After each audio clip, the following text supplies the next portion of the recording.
Yeah.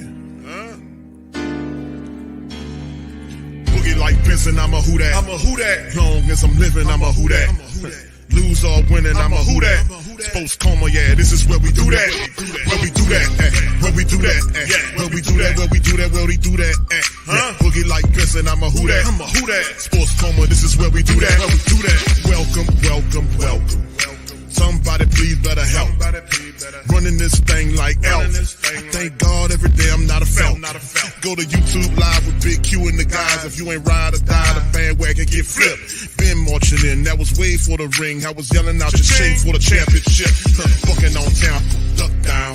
Falcons, pluck, get shut down. Panthers ain't much touchdown. The vision really belong to us now. So much hate on the Saints, you could probably tell. Ever since Bounty Gate hit the NFL, when things seem fishy, then you probably smell the crooked referees or Roger Goodell. Yeah, probably like this, and I'm a who that. Every day I'm living, I'm a who that. Lose or winning, I'm a who that. It's the Sports Coma, this is where we do that. Where we do that, where we do that, where we do that, where we do that, where we do that. Boogie like this, and I'm a who that. It's the Sports Coma, this is where we do that. You're listening to the Sports Coma with Big Q and the guys on the PRO Media Network.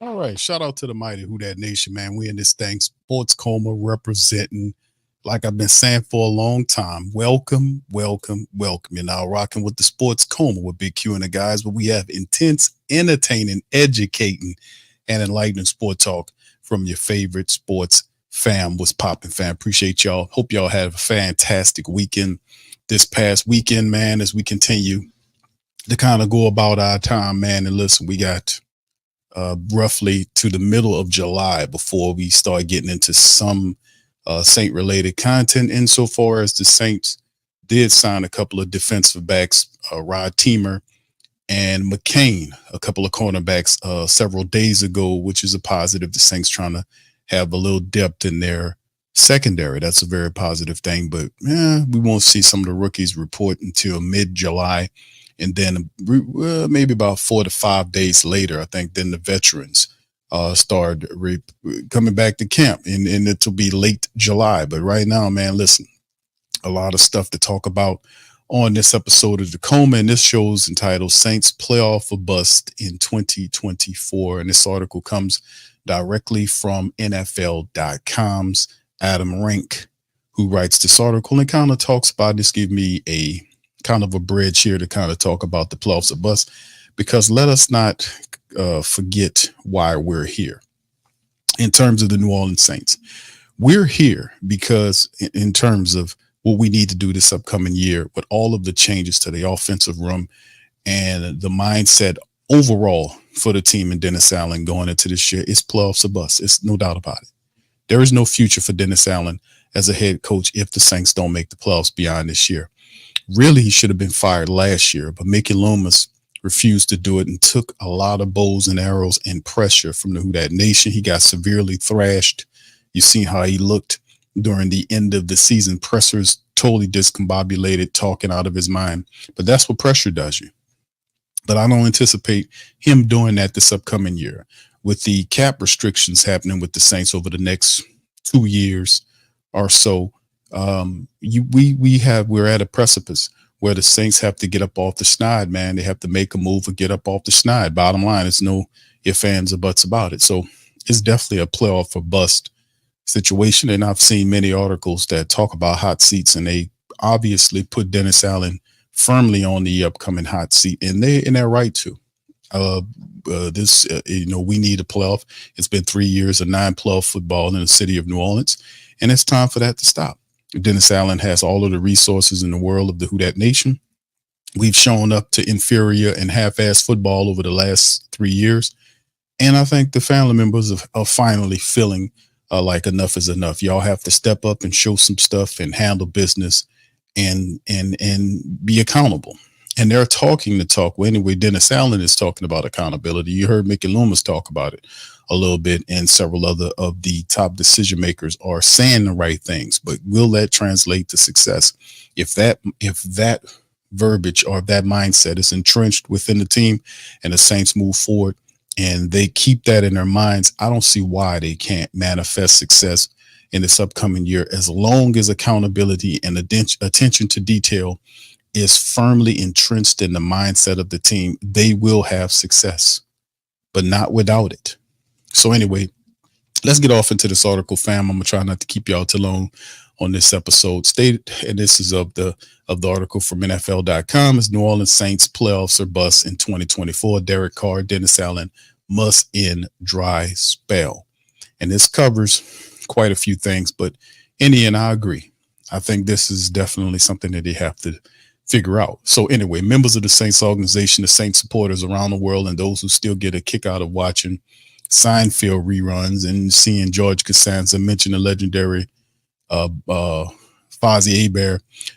He says, kind of hard to describe what happened in New Orleans last year. I mean, it's not so troubling when you're talking about a vacation in the Big Easy. Pleasant when you're discussing your favorite, less pleasant when you're discussing your favorite football team. The Saints started off 2-0, and you thought it was going to be a playoff season. Things never completely took hold, though, and despite a hot finish that saw New Orleans win 4 of its last 5 games to get the 9-8, the Saints fell short of the postseason for the 3rd straight year. Will the dry spell end in 2024? Now, that's a question I posed to you guys in the chat as well. So answer in the chat. Let me know what you guys think about this upcoming year. Do you believe, or do you really think that the Saints will improve? They'll have a better record than last year. Can they get 10 wins, win the NFC South, and take possession of where they're supposed to be, and make the playoffs for the first time in 3 years? Can they actually do it? Can they actually do it? That's a good question.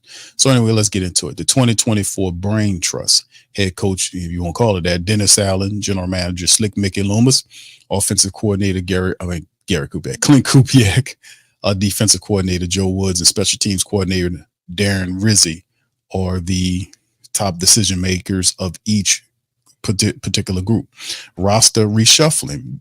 Here's a rundown of Saints' most notable roster developments of this season, including this year's draft class, as well as some key acquisitions and departures via free agency and trade. So this is basically roughly just a recap of the offseason, which is cool because we could use that right about now anyway. All right, the draft class. Talisa Fuaga, who's the offensive tackle out of Oregon State. He's 4th round overall pick. Key additions, and we go down the draft classes as well. Kool-Aid McKinstry in the 2nd round out of Alabama. Spencer Rattler, the QB out of South Carolina in the 5th round. Bub Means, wide receiver, another 5th round selection out of Pittsburgh. Jalen Ford, the linebacker, 5th round pick out of Texas. Christian Boyd, the big interior defensive tackle out of Northern Iowa, and Josiah Israhim, who's the offensive tackle out of Eastern Kentucky. A lot of people like him as well. Saints had a solid draft class. I thought Fuaga as an instant starter. Kool-Aid McKinstry will become a starter eventually. Spencer Rattler could be a possible potential QB of the future. Bub Means is a guy that can have an immediate impact based on his production in camp if he steps up. Jalen Ford is a dude that a lot of people are excited by. Very productive linebacker out of Texas. Can he make a name for himself in the linebacker room, where we got a lot of linebackers there? Demario Davis getting old in the tooth. We need some of our young linebackers to kind of make a name for themselves. Christian Boyd, who is an upgrade over Malcolm Roach, in my opinion. It was a solid pickup in the 6th round. And Israel, which is an offensive tackle who's considered raw but has a lot of potential. Looking at him to potentially be maybe a practice squad offensive tackle, or just perhaps a guy that makes the team as a reserve offensive tackle. Then we look at some of the key additions the Saints had in the free agency brass. Equanius St. Brown, the big wide receiver who played comes out of Notre Dame, played for Chicago. Forgot what other team he played for, but St. Brown is the brother of Amon St. Brown, who's the phenomenal wide receiver for Detroit. And up to this point, Equimius has not been hope I'm saying his name right, has been pretty much a letdown since he's been in the pros. Big wide receiver with a lot of size, not so much on the speed, but definitely needs to show what he can do to stay in the league. Cedric Wilson, the veteran wide receiver that we picked up from Miami, a guy that is Cedric Wilson is a pro. He don't have a big name, but is a solid guy who does make catches. You throw it to him. He's not super fast, but I ain't gonna say he's a fast wide receiver, but he's a guy that if you utilize him, could be a solid veteran for our group. So that's one of the things the Saints picked up on, getting Cedric Wilson to kind of add that veteran presence when Michael Thomas departing. As you can see the name next to him, Michael Thomas leaving, Jameis Winston gone as well. Also, they picked up Lucas Patrick, the offensive guard, to help with the depth of the offensive line. They also brought in Chase Young, who had a neck surgery and is progressing well, according to Dennis Allen. Hopefully he'll be ready for the regular season. That'll be cool. Willie Gay Jr., linebacker, comes over from KC. We love picking up KC defenders. We got him here to compete with Pete Werner to add another speed component next to Demario Davis in the Saints defense. That is very good. Khaleke Hudson. I think he's another guy that comes from the Chiefs, if I'm not mistaken. Is that the Chief, Khaleke Hudson? I want to say he's the Chief or Texan. Hold on for a second, fam. Let me make sure. Oh, no, the Commanders. Okay, yeah, there you go. He came from the Commanders. I know I was thinking in my head, I was like, man, I remember that dude was wearing red. Was it with the Chiefs, or was it, but it's the Commanders. Okay, so there you go. So he was with the Commanders. All right, so anyway, and then, yeah, that's where he came from, the Commanders. So, and then, of course, he's a special teams guy, and then you have Will Harris, who's a guy that came over from Detroit. He's a guy that can play either safety or corner for you. So that adds some veteran ability to the Saints secondary as well, just to kind of, protect themselves if injuries start afflicting the secondary. And of course, you see some of the departures. Jameis Winston went on to Cleveland. Michael Thomas still looking for a job. Jimmy Graham is enjoying his life. We don't know if he's coming back. Andrews Pete moved on to the Raiders. Cam Irvin, James Hurst retired. Cam Irvin's still a free agent. Max Garcia stayed the hell away from the Saints. Trey Turner, Malcolm Roach, I think Malcolm Roach left to the Texans, if I want to say. Y'all, let me see. Hold on, let me make sure. Let me just find out right quick, because I know he signed with somebody. With Denver, he joined Sean Payton. There you go. I know, remember it was something like that. Zach Bourne, who also moved on. Lonnie Johnson Jr., who went to the Texans. Isaac Yiadom, who went to the Niners. And Marcus May just recently signed with the Miami Dolphins. So that's some of the guys right there. And, of course, we move on to the new faces to know. Derek Carr's new offensive coordinator, Clint Kubiak. I mean, this has now become a yearly tradition for Derek Carr, with Kubiak being his fourth offensive coordinator in as many seasons. So why not, right? Jokes aside, Kubiak seems like a solid choice. He served as 49ers passing game coordinator in 2023, with the 49ers aerial attack ranked fourth in the NFL, and has a decade of NFL coaching experience. Oh, and he's a part of the ever-growing Mike Shanahan coaching tree, which is a positive. And that's a big part of the Saints' paradigm, too, of success, offensively speaking, was the lack of accountability and attention to detail, which Kubiak has abundance of both those attributes. So that's a positive. Chase Young, Saints signed Young to a 1-year, $13 million deal in March. Loved this move. Everyone applauded the 49ers for flipping the third-round pick to get Young at this point, the season trade deadline, but it didn't really pay off. I mean, Young was great for one half during the Super Bowl, but it was about it. He finished with 3.5 sacks in 12 games for the Niners, and yet I still believe in the 25-year-old's raw ability. The Saints are getting a very talented player who was the second overall pick in 2020, and you have to believe Young is motivated to get the big money deal that never materialized this offseason. This could end up being a great signing for the Saints, who need a lot of help getting to the quarterback after posting just 34 sacks last season, which was tied for 28th in the NFL. And that's the point. We got a lot of defensive ends. We got a couple of first-round draft picks, an undrafted guy, a second-round draft pick, and now we got, we got a lot of different kind of defensive ends, but we need our guys to be healthy. And truth be told, he's right on this one. I agree with this point, because with Carl Granderson on one side, 8.5 sacks, I want to say Carl Granderson had last year for the Saints. Chase Young, a healthy Chase Young on the opposite side. And of course, Cam getting in there when they want him to. This could be a positive thing if Chase Young's healthy. And playing on a 1-year deal is definitely motivation for him to get the big contract. If it works right, the defense could Chase Young, Willie Gay, those guys can have a serious impact for the Saints moving forward. So we'll defensively speaking, moving forward. So we'll have to just wait and see. Fuaga, who's the tackle there, a rookie. I know the Saints have been down this road before, drafting an aggressive tackle with a pick in the teens. See Trevor Penning in 2022 is like when one of your friends is visiting town and wants to go drink Hurricanes at Pet O'Brien's. You immediately like, nope, you're not doing that again, but then you do it. I will say Fuaga was one of my favorite linemen in this year's draft. While the nasty streak similar to that of Penning, Fuaga is much more athletic and refined as a blocker. I believe the Oregon State product will be a valuable asset to the offensive line that could use some help, partially because, yes, the Penning pick hasn't worked out as planned. Well, he wasn't right for the left tackle position. We talked about that at nausea here on the Sports Coma. We talked about that. Don't do that. Don't put him over there. That's not going to work out. And it did. We knew. We said we knew what the hell we was talking about. Now, how can we say that about Fuaga? It's all about temperament. Like if you understand, and then of course you look at what kind of scheme that they're operating in. Like it was a easy decision for me because I know Ryan Ramczyk more than likely is not going to be able to help you this year. More than likely Ramczyk, and we'll know rather soon if Ramczyk could be good to go. I really do think Ramczyk needs to go head on and just go have the surgery. And he still will be under contract. Go ahead and work yourself back into it, because with this new system that they're about to get ready to do, there is no way that a guy that has severe knee issues, I don't care how much painkiller you're shooting that knee, how he's going to be able to stop and move and do what he got to do. And it's just no. And plus, on top of that, look like Penning, the Saints understand the medicals of Trevor Penning. This is a dire situation for Penning insofar as his career. And it's a situation that requires major surgery. So I'm not counting on Trevor Penning to do anything for the Saints this year. If he could, and if he heals and have a miraculous return, that'll be positive. But I'm not seeing that right now. And I think it was a good idea for the Saints to take both of their first round draft pick tackles.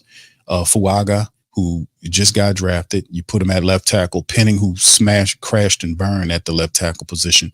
Move him over to right side. Remember, he was playing left because they didn't want to move Ramczyk, who was suffering from knee issues, to the left side because they felt he would be exposed. So they want to leave him there. But there is no protection for those guys. If you toe up like that, you got to go sit down. But having Penning on the right side is what I would say that they should do, and he should perform admirably. Plus the system that John Benton, the new offensive line coach, is putting in, it will play more to the strengths of these rookie offensive tackles, because a lot of it will be used in running support. And of course, the Andrew Janoku, who's the QB coach, and Clint Kubiak, the offensive coordinator, are constantly working with Derek Carr to get his timing right. They were talking about working on his footwork. They were talking about working on his timing and his progressions. All those things need work for Derek Carr. All of them do. He takes too long. He takes too long in the pocket to find stuff. He doesn't progress through the progression wheel like he's supposed to. And they are going to work with him on that. And I'm so happy that they're finally going to get that, because that was a big problem that we had early on. And also, hopefully there'll be a commitment. And by all intents and purposes, they're saying there'll be a commitment to the Saints running the football, which should take a lot of pressure off of Derek Carr and the Saints, because they have a fantastic running back room. Alvin Kamara, once his contract stuff is done, Jamal Williams, Kendre Miller, Taysom Hill will be thrown in the mix. They have a fantastic running room. So at some point, you want to try to get that going and operate the play action. That should help Derek Carr take the pressure off of him by using our best weapons in terms of our running backs. All right. So anyway, let's keep it going. What is the status of the QB room? It's solid. Derek Carr gets a lot of criticism. The vast majority of it is unwarranted. That's bullshit. Derek Carr's criticism, and most people that we know that listen to the Coma and follow what Derek Carr does, is we talk to Derek Carr. We know about Derek Carr this whole offseason. We just talking about this year. We're not talking about whatever he did with the Raiders. I can care less about that. We talking about what happened last year and how they had all this stuff that was going on between the wide receivers, how he handled that. I knew a lot of people didn't trust Derek Carr and for whatever reason thought that he was faking injuries. I was like, nah, this guy not faking injuries. He was actually hurt. I just didn't appreciate the Saints taking Derek Carr and shooting him up with painkiller. And when he got he said two, then three earlier, broken ribs and a tore up shoulder, and they shooting him up all over his body to go out there and play. And you got a healthy backup quarterback. I didn't appreciate that because that was horrible to do Derek Carr that, and shame on them for doing that. Where's the NFL people when you need them to with this safety bullshit that they like to kick around? How safe was that to needle to shoot this guy up and then run him out on the field? And you can look at him in most of the games when when he was out there, he had his eyes was bucking. I don't even know if he knew what goddamn planet he was on. The ball would sail, the ball would be on him. He couldn't even have accurate throws. Most of those throws were off because he couldn't plant, he couldn't be precise with the ball because of the painkiller in his arm. That was just a horrible group of nonsense right there. They need to be reprimanded for doing him that. That was awful. He could have, and that's what I'm saying about this safety bullshit that they like to kick around. How safe was that? Anyway, and he still took hits too while he was on that painkiller. And he says Derek's a good to great NFL quarterback who will lead the team to the playoffs. What the haters don't want you to know is that Carr led the NFL with 12 touchdown passes against just one pick in week 15 through 18. Okay, what happened through weeks 1 through 15, dumbass writer? What happened between weeks 1 through 14? You talking about 15 through 18? That's the last 3 weeks of the season. What happened prior to that? Talk about that. See, this is the type of foolishness that when people talk about the haters. And ain't nobody hating on Derek Carr. Derek Carr is who he is. He's a quarterback that needs to focus on being better. He's a 10-year quarterback that doesn't have a lot of accolades. He doesn't have a postseason resume. He took down a lot of records with the Raiders, but when you come to the Saints, we know what a real quarterback looks like. You got a $150 million quarterback. Hell yeah, the pressure's going to be on. See, you got these media idiots that stand up here and protect the man and want to form a barrier around him. There is no protection if you don't go out and handle your business. I don't give a damn about no week 15 through 18. What about 1 through 14? You telling me about 3 or 4 weeks? What about the 14 weeks prior to that? What happened there? So, I mean, it's just goofy shit. Anyway, the guy prattles on and says he had at least 3 touchdown passes in the 3 of the final 4 games. What about the ones prior to that? I know it was a bit rough to go in early part of Carr's debut in the season, but I really like what we saw out of him late, leading the Saints to a 4-1 mark in the closing stretch, as mentioned above. Derek does have, using his first name like he knows him. Derek does have another new offensive coordinator, but I place my trust in his ability to adapt. Bottom line, I believe in Derek Carr, and you should too. Don't tell us what to do. You understand, and I know that if you believe in Derek Carr, that's one thing. But Derek Carr has to do one thing.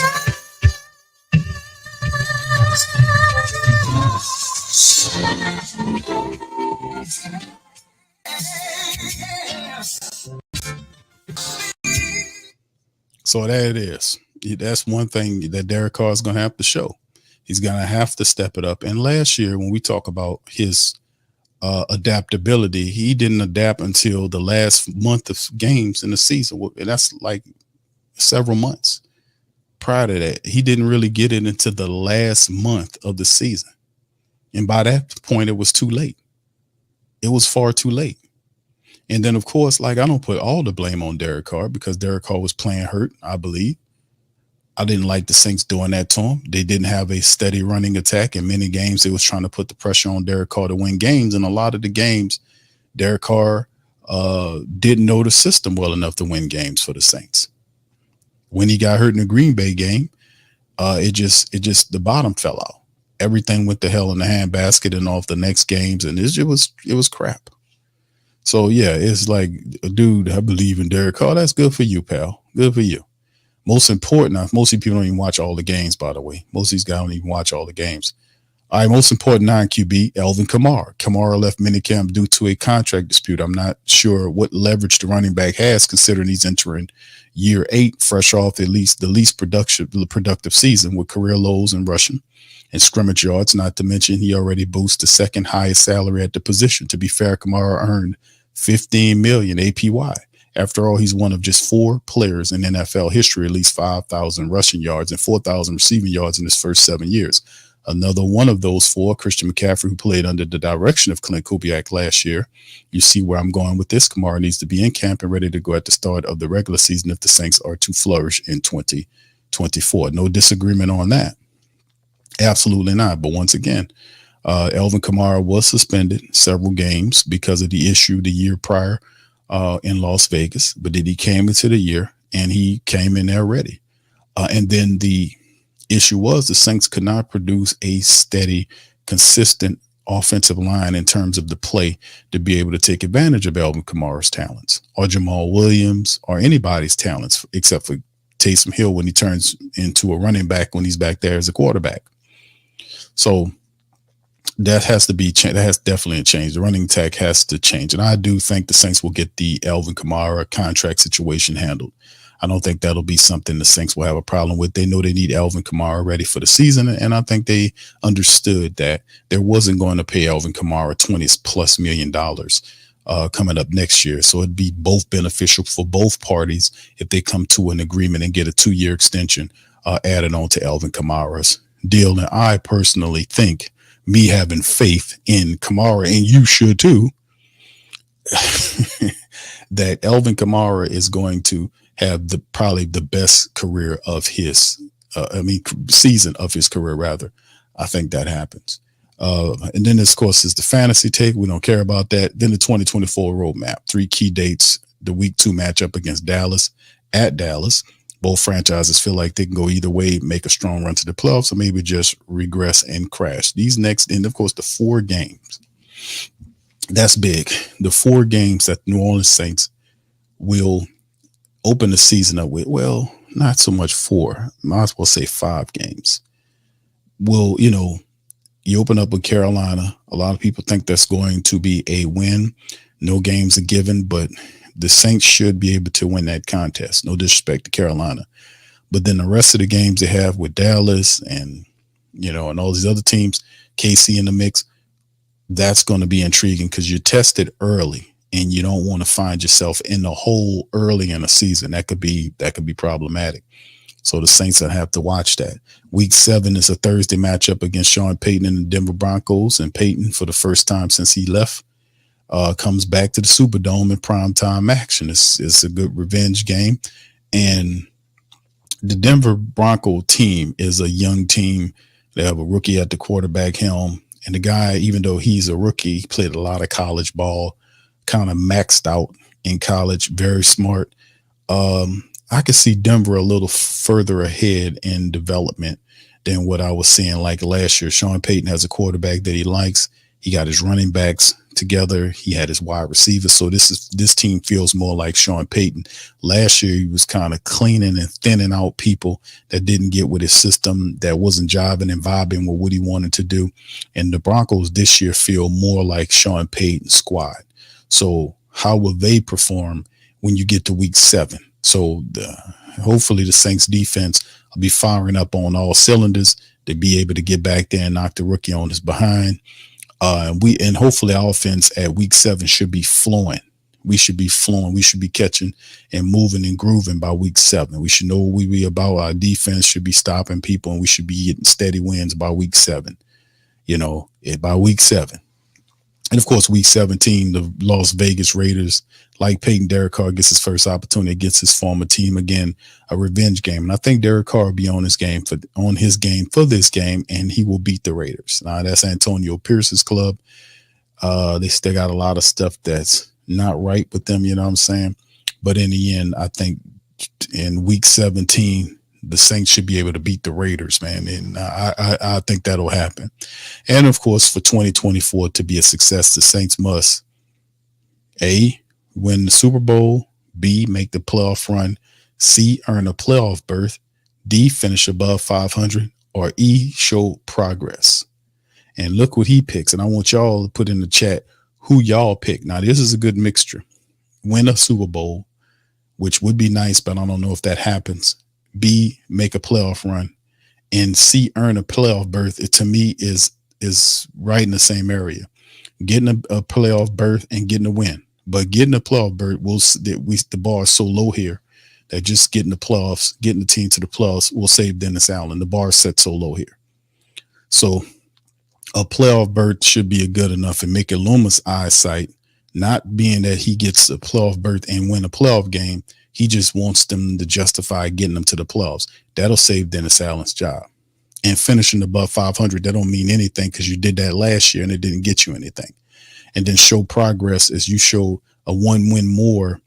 Did you show progress? You went from 7 wins to 9 wins, which is a form of progress, I guess. And that didn't get you anywhere. So both D and E should be thrown out of here. My answer is C, earn a playoff berth. Like I mentioned, the Saints haven't made the postseason since 2020. So it's time to get back there. We touched on the Savvy signing to Chase Young above. I also like Mickey Loomis. I've liked some of Mickey's Loomis overlooked moves in free agencies, most notably the pickup of Willie Gay Jr. Loomis also grabbed a pair of instant impact prospects in Fuaga and Kool-Aid McKinstry. And in the first 2 rounds of the draft, now New Orleans has to take the next step. You kind of get the feeling that if the Saints don't make the playoffs, and I don't want to put that out in the universe, but I will, there will be huge changes in store for 2025, and that's no doubt about it. So that's the article right there. And might I add as well, is that it's definitely a year in which a lot of things could go wrong for the black and gold. But listen to this.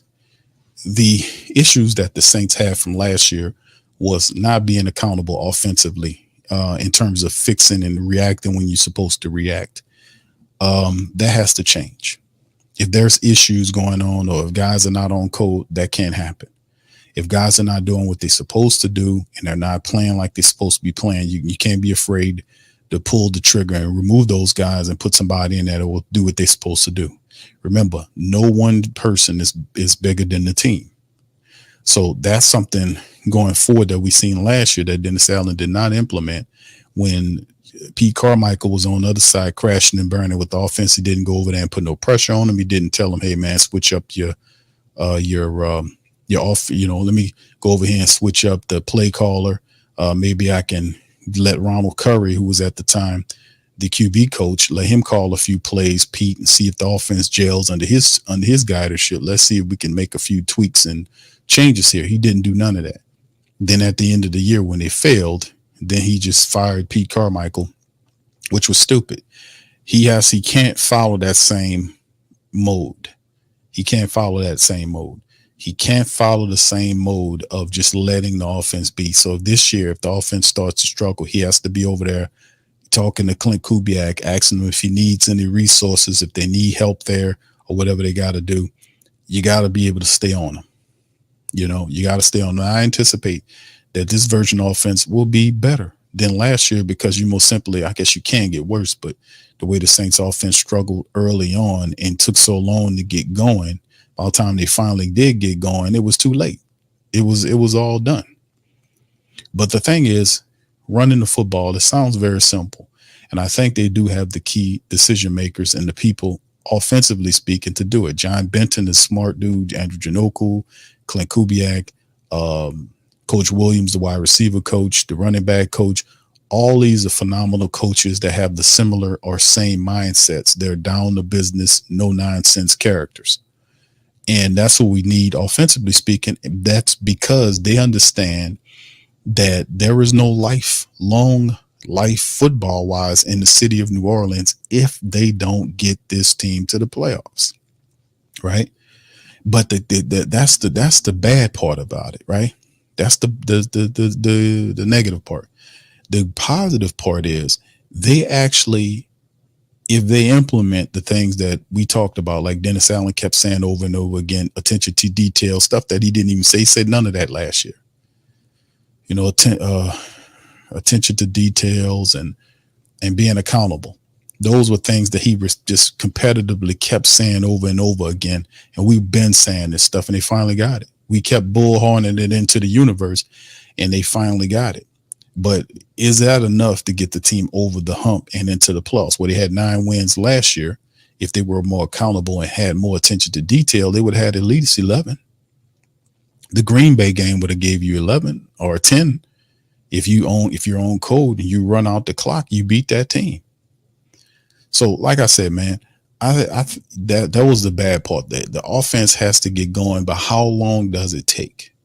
And I think it won't look the same as it did last year because the process in which the guys that's running the offense is operating in, I actually think that those guys will get Carr and the running attack, the offensive line, and they will get these guys on code. The Saints have everything that it takes to be a 11, 12 win team. They got it all. They got a quarterback who's healthy, who can throw the deep ball.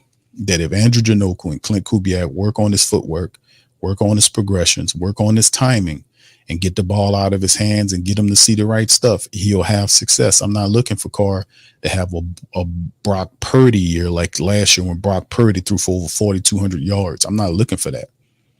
I'm just looking for a solid year by Derek Carr would represent an 11-win team for the Saints. Turns around, hands the ball over, don't turn the ball over as much, whether it's interceptions or fumbles or whatever the case may be.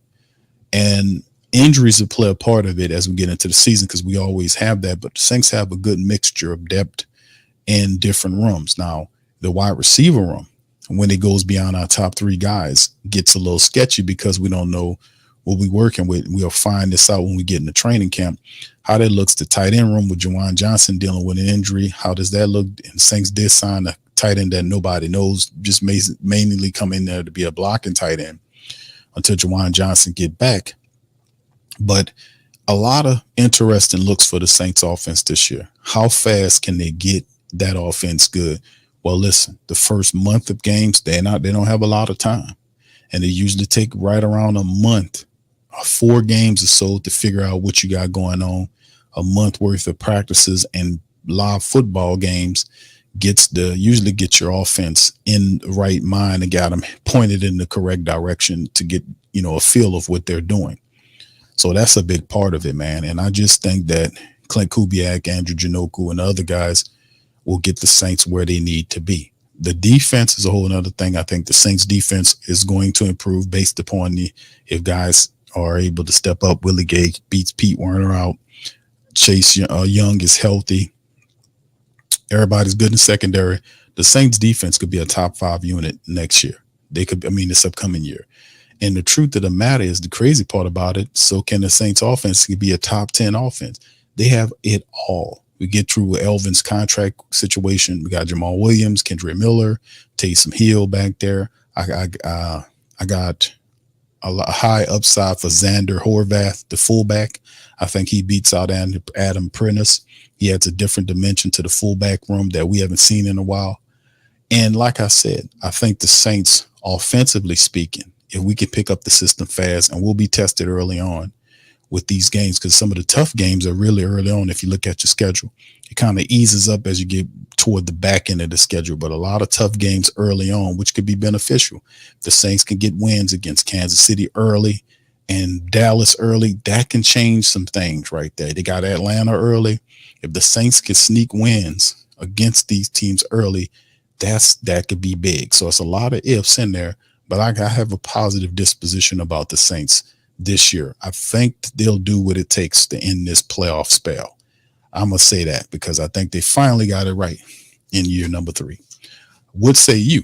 Y'all put it in the chat. Let me know how y'all feel about it. Shout out to all the family members, my YouTube membership and Patreon family members. Thank y'all.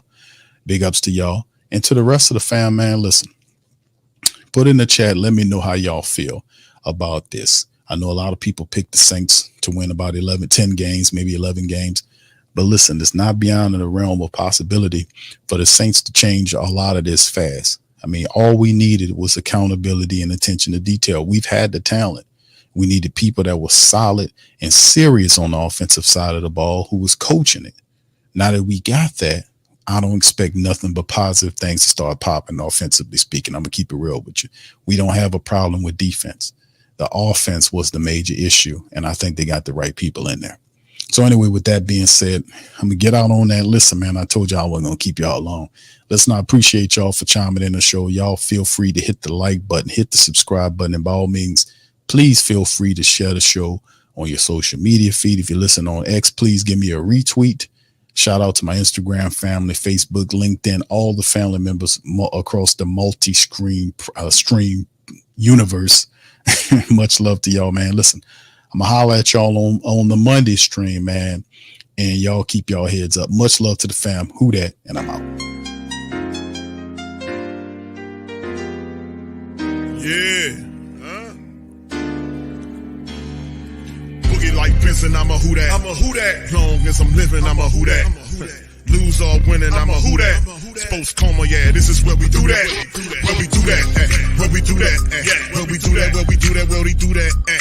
Boogie like Benson, I'm a who that. I'm a who that. Sports Coma, this is where we do that. Where we do that.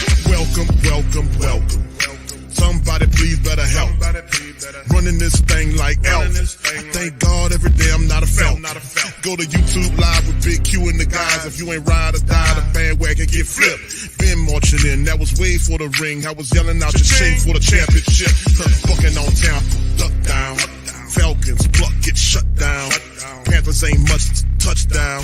The vision really belong to us now. So much hate on the Saints, you could probably tell. Ever since Bounty Gate hit the NFL, when things seem fishy, then you probably smell the crooked referees or Roger Goodell. Probably like this, and I'm a who that. Every day I'm living, I'm a who that. Lose or winning, I'm a who that. It's the Sports Coma, this is where we do that. Where we do that, where we do that, where we do that, where we do that, where we do that. Boogie like Benson, I'm a who that. It's the Sports Coma, this is where we do that. You're listening to the Sports Coma with Big Q and the guys on the PRO Media Network.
WhoThatDaily.com. That's right, the WhoThatDaily.com. Your one-stop shop for everything New Orleans Saints, New Orleans Pelicans, LSU Tigers, even the top flight boxing news. So if you're a Who That and you're looking for a place to stay up on your team, WhoThatDaily.com is your site. The WhoThatDaily.com for the sport Who That in all of us. That's right, the Pro Shop is the platform store where you can go and buy all the latest merch to support the platform. Available at the Pro Shops, we have dozens of hundreds of products available for you and your family. Unisex tees for men and women, hoodies and sweatshirts, tank tops, kids and baby items, long sleeve tees, mugs, pillows, wall art, bath bedding, face masks, phone cases, stickers, bags, fanny packs, socks, hats, and many other items. Please feel free to check out the Pro Shops. The link is in the description section below. Remember, it helps the platform continue to grow. Check out the Pro Shop and Who That too.